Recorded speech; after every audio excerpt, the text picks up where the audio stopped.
Good morning, children. Stay safely at home and be happy also, and do the study related work properly and do not waste your time. So I am starting today the next chapter, motion in a plane. Okay, motion in one dimension chapter, as I already said that it is omitted. So motion in a plane. So before knowing the motion in a plane, means two-dimensional motion, we have to know detail about the vector quantities, okay, or vector. Now we know that physical quantities we can broadly classify into two categories. One is known as scalar quantity, another is known as vector quantity. Now scalar quantity is the physical quantity which can be described by its magnitude only, that is known as scalar quantity. Means scalar quantity has no direction. Okay, what are the example of scalar quantity? Mass, then time, then temperature. These are all electric current. These are all scalar quantities. But if you consider any quantity which is described by magnitude as well as direction, then that is known as the vector quantity. So the physical quantity which has magnitude as well as direction is known as the vector quantity. And the example of vector quantities are displacement, velocity, acceleration, force, linear momentum. These are all, and current density. Electric current is a scalar quantity, but current density is a vector quantity. So these are the examples of vector quantity.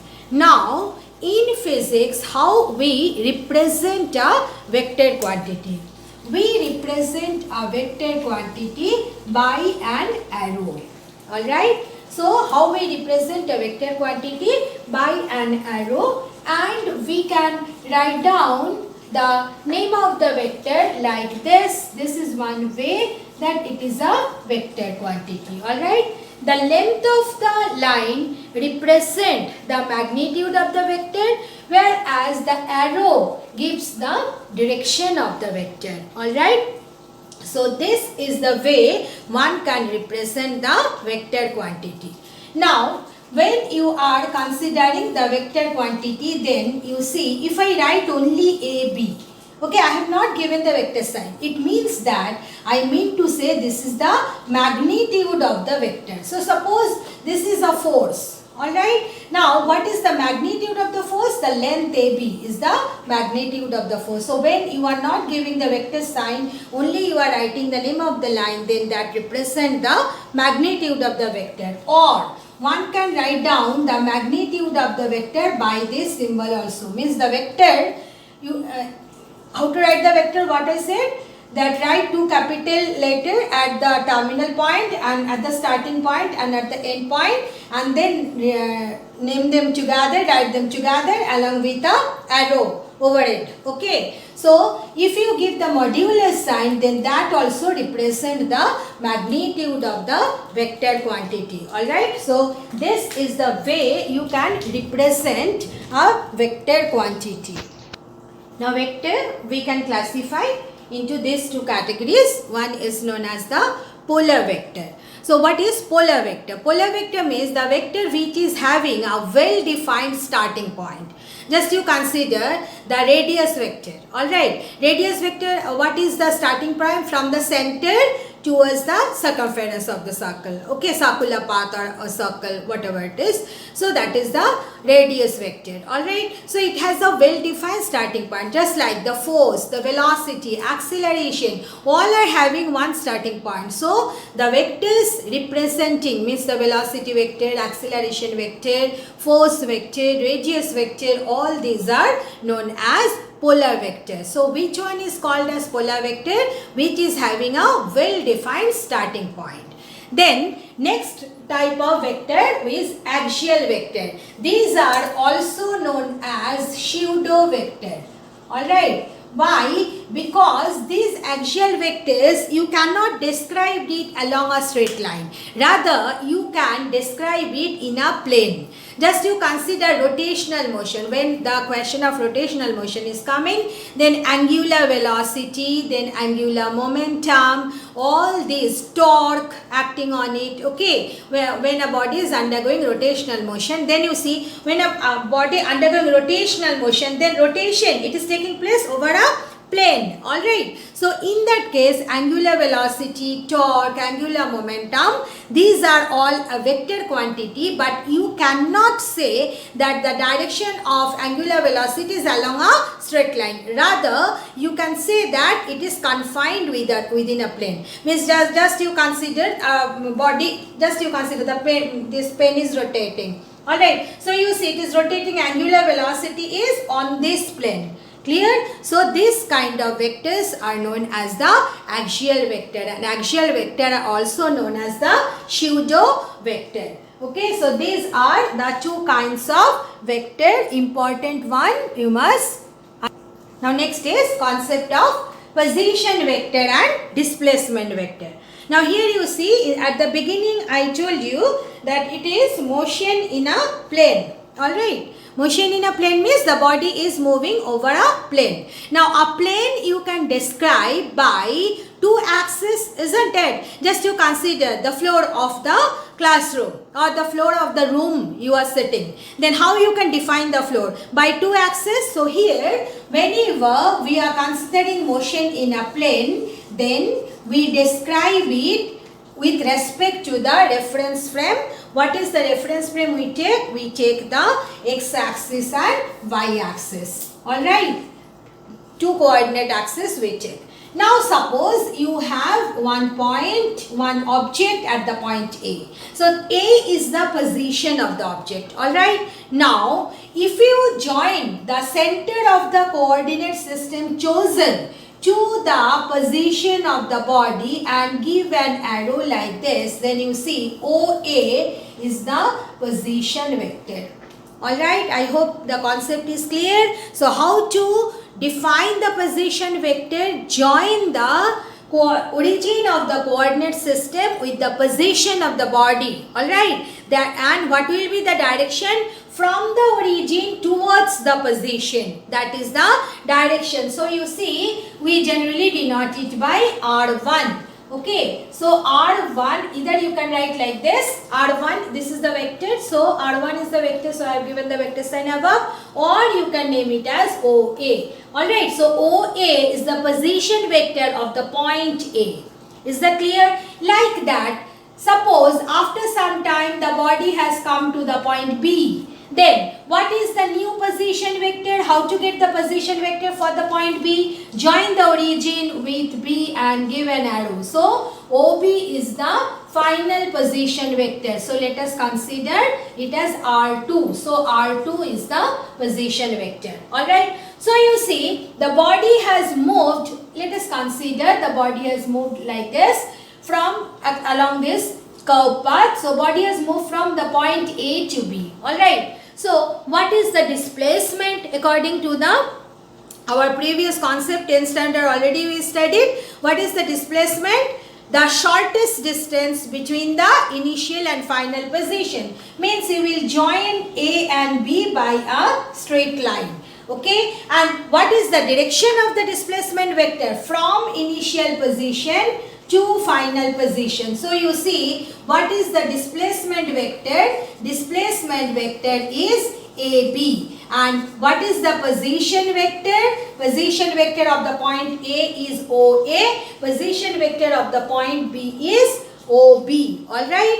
And what is the displacement vector? Join the 2 points, initial and final point, by a straight line and give the arrow in which direction? From initial to final. So you see, A to B is the direction of the displacement vector. So this is the concept of position vector and displacement vector. Then the next concept is zero or null vector. Alright. Now zero or null vector means the vector whose magnitude is 0. Alright. And it has no specific direction. Is that clear? Because magnitude is 0, so there is no question of direction only. So that is known as the 0 vector. Alright, now the question is that everything is 0, magnitude is 0, direction is also not there. Then why the 0 vector concept is needed? Because you just see, we know acceleration is a vector, isn't it? Now when a body is moving with constant velocity, alright, so constant velocity means what? There is no change in velocity, and acceleration is what? Change in velocity divided by time taken, isn't it? So you see, when the velocity is constant, magnitude of the velocity as well as the direction, it is constant, then you see acceleration is 0. So how you can represent the acceleration? By a 0 vector. Alright. So this is the concept of 0 or null vector. Means the vector whose magnitude is 0 and it has no specified direction. So you see, what are the properties of the 0 vector? If you multiply a 0 vector with any quantity, it will be 0, because you know what are the properties of 0. If you multiply 0 with any quantity, it becomes 0. Product becomes 0, isn't it? Like that, if you add or subtract 0 from a quantity, the quantity remains same. So like that, if you add or subtract a 0 vector from any other vector, the vector remain the same. But if you multiply a 0 vector with any other vector, what will be the product? Product will always be 0. Alright, so these are the concept of position vector, displacement vector and 0 vector. Next concept is when we can say that given two vectors are equal, equality of vectors. When the magnitude of the two vectors become equal and their direction are same. Alright, so you see direction are same, it may like this, they are along the same straight line or they may be parallel to each other. When the two vectors are parallel to each other, then we say the direction is same. Direction of the two vectors are same. And when the magnitude also become equal, then we say that two vectors are equal. So you see here, if I consider the vector here A and B, they are parallel to each other. Direction is same and their magnitude also same. So what you can say, that vector A equal to vector B. Is that clear? But if it is like this, that two vectors, their magnitudes are equal but they are anti-parallel. Here, what kind of vector they are? They are parallel. But here, they are opposite to each other. Look at the direction I have given. They are anti-parallel. In that case, we say that vector A is equal to minus B. Alright. Minus B, why? If you consider this is as plus B, okay, then when you are changing the direction of the vector, keeping the magnitude same, then the vector becomes negative. So you see here, what is this? Minus B. Alright, so A is equal to minus B. A and B minus B, they are parallel to each other. Is that clear? Because you see B is in this direction. So what will be minus B? Minus B will be in the opposite direction. So you can say A and negative of B, they are equal. So when two vectors are anti-parallel but their magnitudes are equal, then one vector is equal to negative of the second vector. Alright. And what is the meaning of the negative of a vector? Suppose there is a force F in this direction. So what will be minus F? You see minus F will be in the opposite direction. Just you see, I have drawn the two vectors parallel to each other, but the direction you just see, this is opposite to it. Magnitude also equal. Then in this case, what will be this vector? This vector will be minus F. Is that clear? So minus of a vector, negative of a vector, what does it mean? Magnitude is equal but direction are just opposite. Then we say that it is the negative of the first vector. I hope the concept of negative vector, equal vector clear to everyone. Now the concept I am going to discuss, very important insights. So please try to get a very clear concept. How to add vectors. Alright, how to add vectors? Then there are two laws for vector addition: triangle law of vector addition and parallelogram law of vector addition. So first I am discussing the triangle law of vector addition. In triangle law of vector addition, what is said? That if two vectors are represented in magnitude and direction by the two sides of a triangle taken in the same order, then their resultant is represented by the third side taken in opposite order. Alright, so try to understand the meaning. So suppose we are having two vectors. I am just telling you, suppose this is vector P and this is vector Q. Alright, there are two vectors. Now you want to add them. Alright, now by triangle law you can add the two vectors. Okay, now how you will add the two vectors? Understand it. You first, you know, in a triangle there are three sides. Okay, now two sides will represent these two vectors taken in the same order. So what is the meaning that taken in the same order? That you have to understand. So first of all, we will try to construct a triangle whose two sides are equal to P and Q. So how we will construct the triangle? Understand. Suppose this is P. So here I have drawn one line AB, which is length is equal to P, and you see they are along the same line. So AB is representing the vector P. Is that clear? Now next is important because this one everybody can draw. The next is, you see, I have to set Q at B.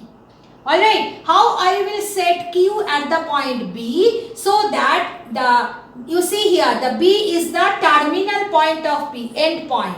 And here the end point of P and the initial point, starting point of Q should be same. So here you see what I will do. I will draw here a parallel line to Q.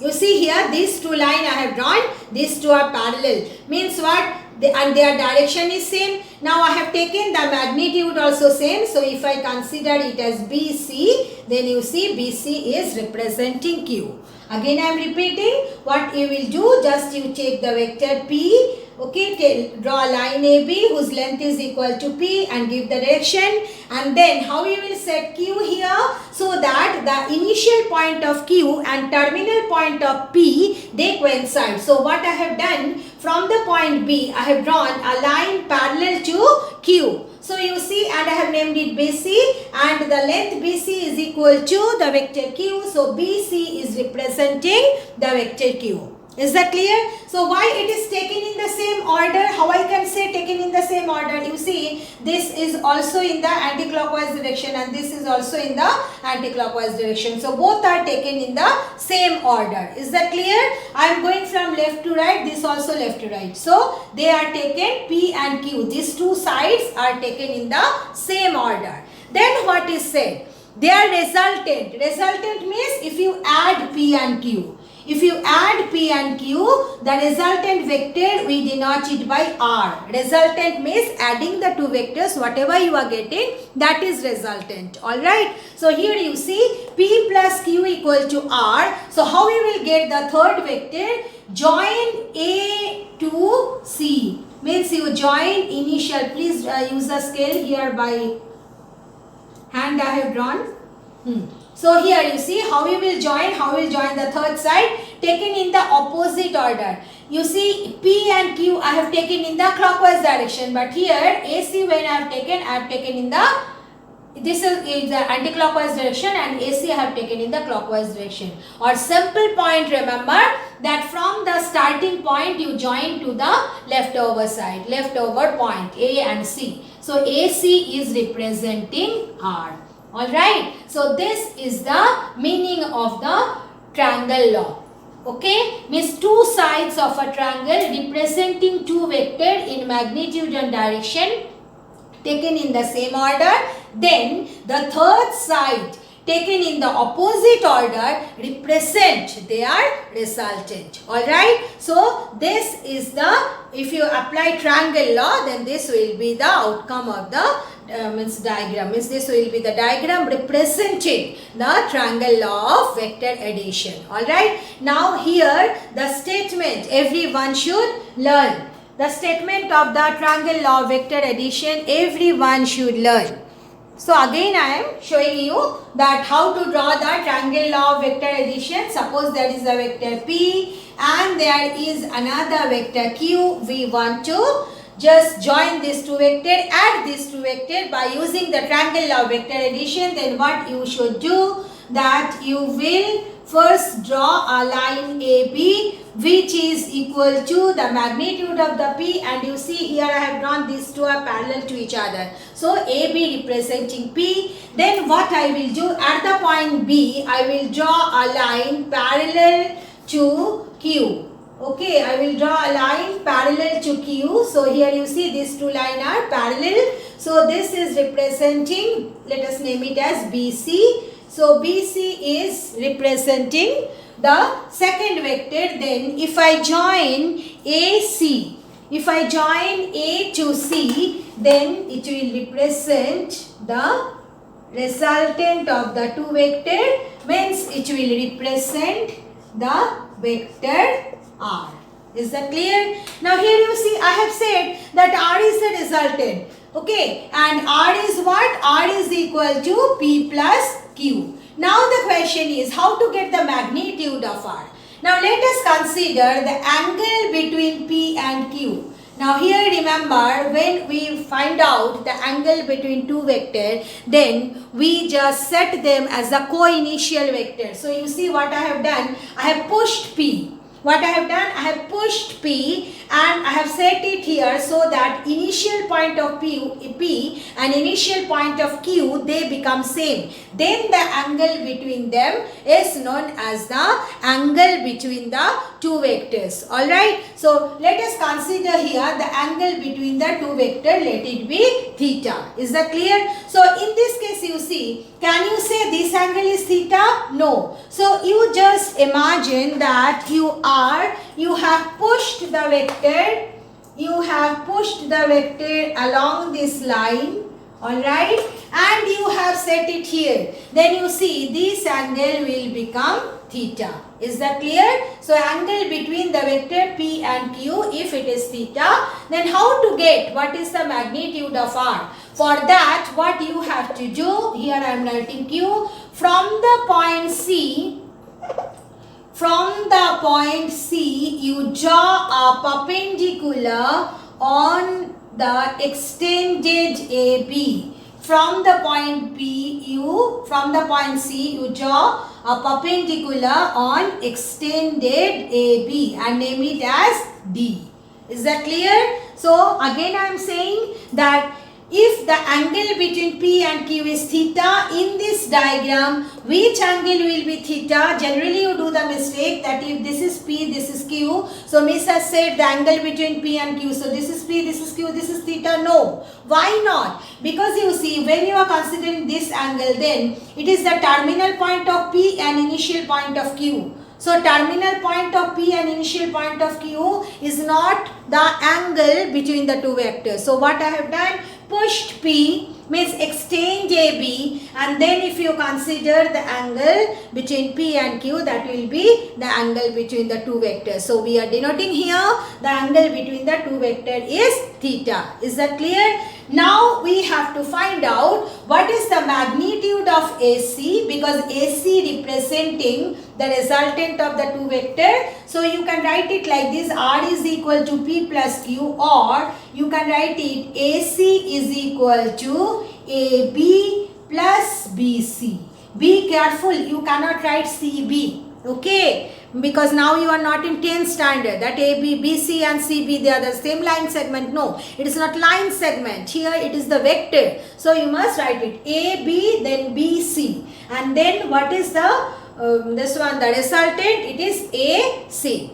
Clear? So this is the way you can write down. Now we have to find out what is the magnitude of the vector r and what is the direction of the vector. Now the question arises, how we denote the direction of a vector. Just you consider this example. Suppose I have taken one vector f along this direction. Is that clear? I have drawn the f like this. Now what is the direction of the vector? How I will specify that this is the direction? So we specify this way, the angle made by the vector with the horizontal or positive x-axis. Generally positive x-axis is in this direction. So you see, if you say, suppose as for example I am saying 120 degree, then you see one will get the idea that in which direction f is acting. Okay, so how we specify the direction? We specify the direction of a vector by specifying the angle made by the vector with the direction of positive x-axis. Okay, so that is the direction. So here you see how you can specify what is the direction of r by specifying this angle. What is the direction of r? So let us consider this is alpha. Clear? So when you will be able to say the value of the alpha, then you are specifying the direction of r. And what is the magnitude of r? The length AC is the magnitude of r. Now with the help of little bit mathematics, we will find out what is the magnitude and direction. So I have made the triangle little bit bigger. So here we know r is equal to p plus q. Or you can write AC is equal to AB plus BC. But remember that these are vector addition. Okay, this is not that if I say that P is 5, Q is 10, P is 10, Q is 5, then R will be 10 plus 5, 15. No, because it is a vector addition. So how to do? Now you see here from this triangle, one can write, in this triangle first, you take the small triangle BCD. Alright, in the small triangle BCD. In the small triangle BCD, you see BD by, if you consider BD by BC. This is BD is the base, BC is the hypotenuse. So base upon hypotenuse is cos theta. So you see, you can write BD is equal to BC cos theta. And BC is how much? Q. So BC is equal to Q cos theta. And here I am writing that AB is equal to P and BC is equal to Q. Alright, magnitude of P and magnitude of Q. So you can write BD equal to Q cos theta. This is one relation.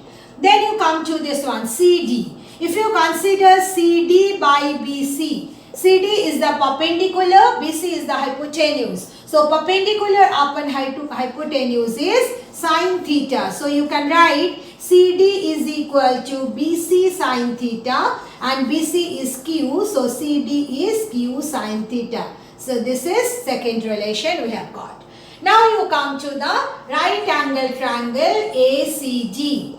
So in right angle triangle, you know hypotenuse square means AC square is equal to base is what? AD and plus perpendicular CD square. Can you write it? According to the Pythagoras theorem, that AC square is equal to AD square plus CG square. Alright. Now you see, you can write it AD. AD you can write it as AB plus BD whole square. Can you write? And CD square. Now you see, AB plus BD whole square, you can expand it by using the formula A plus B whole square. So I can write it as AB square plus 2AB into BD plus BD square plus CD square. Can you write that AB square A square plus 2A into B plus B square and then CD square is there. Okay. Now I hope you have written these two relation. Just remember the two relation. Okay, I am rubbing it because no space is left that side. So from this one, what are you getting? AB square plus 2AB into BD plus, here you see BD square plus CD square. Look at the diagram. BD square plus CD square is nothing but BC square, because BCD is another right angle triangle. So what you can write, BD square plus CD square is equal to BC square. So in place of this you can write BC square. Now let us substitute. AC is what? R. So AC is R square. AB is how much? P square. Then again AB, it is P. Now what was BD? I hope you can remember. I rubbed it. It was written here only. BD was Q cos theta. So you can write it as Q cos theta plus BC square. It is Q square. Alright. So you see here what is the magnitude of the vector, then magnitude of the resultant is under root P square plus Q square plus 2 into P into Q cos theta. Is that clear? So we have got, applying the triangle law of vector addition, what is the magnitude of the resultant? What is the magnitude of the resultant? R is equal to under root P square plus Q square plus 2PQ cos theta. Alright, where P and Q are the magnitude of the two vectors and theta is the angle between the two vectors. Now as I said that how you can specify the direction of R, by specifying the angle made by the vector with the positive direction of x-axis. Here it is alpha. So you see from the diagram it is clear, tan alpha is equal to perpendicular CD by base AD. Is that clear? Now you see AD you can write it as AB plus BD. Is that clear? Now, what is CD? CD is Q sin theta. What is AB is P. And what is BD? Q cos theta. So, you see how you can get the direction of the vector. What is the relation for that? Tan alpha is equal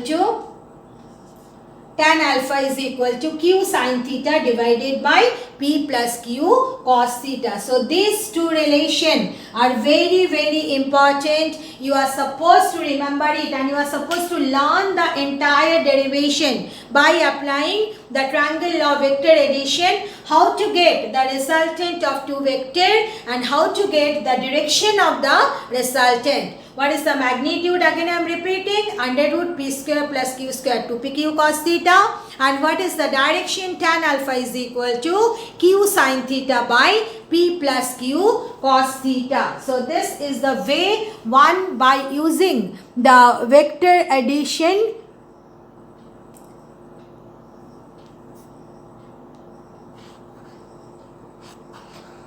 so this is the way you can find out what is the, how using a vector addition, triangle law vector addition, how to get the sum of two vectors.